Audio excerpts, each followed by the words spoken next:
আমি আবার এক নজরে 27টি আমল আপনাদেরকে বলে দিচ্ছি। নাম্বার 1 চাঁদ দেখা, নাম্বার 2 রোজা রাখা, নাম্বার 3 তারাবির নামাজ আদায় করা, নাম্বার 4 সাহরি খাওয়া, 5 নম্বর আমল হলো শেষ সময় সাহরি খাওয়া, 6 নম্বর আমল হলো ইফতার করা, 7 নম্বর আমল হলো তাড়াতাড়ি ইফতার করা, এবং 8 নম্বর আমল হলো ইফতারের দোয়া পড়া, 9 নম্বর আমল হলো সাহরি এবং ইফতারে খেজুর খাওয়া, 10 নম্বর আমল হলো রমজান মাসের সকল গুনাহ বর্জন করা, 11 নম্বর আমল হলো বেশি বেশি দোয়া করা, 12 নম্বর আমল হলো মিথ্যা কথা এবং কাজ পরিহার করা, 13 নম্বর আমল হলো অশ্লীলতা এবং ঝগড়া বিবাদ রমজানে রোজা রেখে না করা, 14 নম্বর আমল হলো ভালো কাজের পরিমাণ এই মাসে বাড়ায় দেওয়া, 15 নম্বর আমল হলো বেশি বেশি আল্লাহর কাছে ক্ষমা চাওয়া, কারণ এই মাসে আল্লাহ বেশি ক্ষমা করেন মানুষকে, 16 নম্বর আমল হলো অন্য রোজাদারকে ইফতার করানো, তাদের বাসায় ইফতার পাঠানো, আর 17 নম্বর আমল হলো বেশি বেশি কোরআন তেলাওয়াত করা, 18 নম্বর আমল হলো কোরআন নিজে পড়ে আরেকজনকে শোনানো, আবার তার তেলাওয়াত নিজে বসে শোনাশুনি করা, 19 নম্বর আমল হলো দান সাদেকা করা,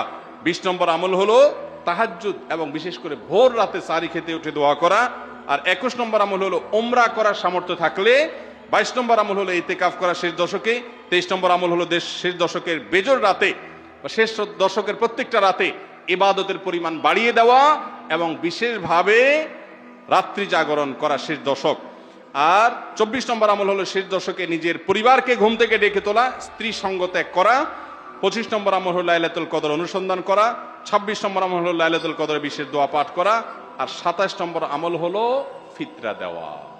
আল্লাহ আমাদের সবাইকে এই 27টা আমল দিয়ে আমাদের রমজান মাসকে সাজাবার তৌফিক দান করুন।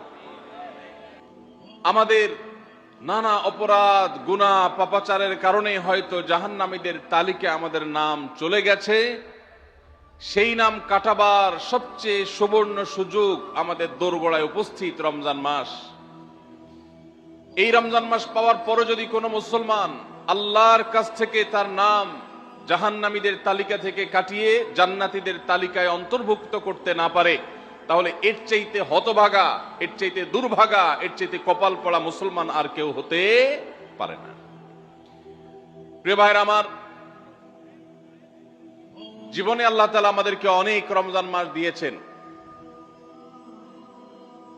আল্লাহর নবী সাল্লাল্লাহু আলাইহি সাল্লাম খোদ তার জীবনে তিনি রমজান পেয়েছেন সাকুল্যে 8টা। দ্বিতীয় হিজরিতে আল্লাহ রাব্বুল আলামিন রমজানের রোজা ফরজ করেছেন। 10ম হিজরিতে আল্লাহ তাআলা তাকে দুনিয়া থেকে নিয়ে গেছেন। তাহলে সাকুল্যে সর্বোচ্চ 8টা রমজান পেয়েছেন আমাদের নবীজি সাল্লাল্লাহু আলাইহি সাল্লাম। কয়টা রমজান পেয়েছেন? 8টা।